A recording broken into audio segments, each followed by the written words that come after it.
started to see growth in the student themselves. Their personality is coming out. I'm seeing that very much so in the films that they're submitting, in the films that they're creating.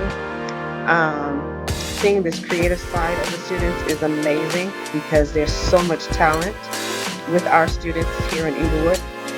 Just having some fun.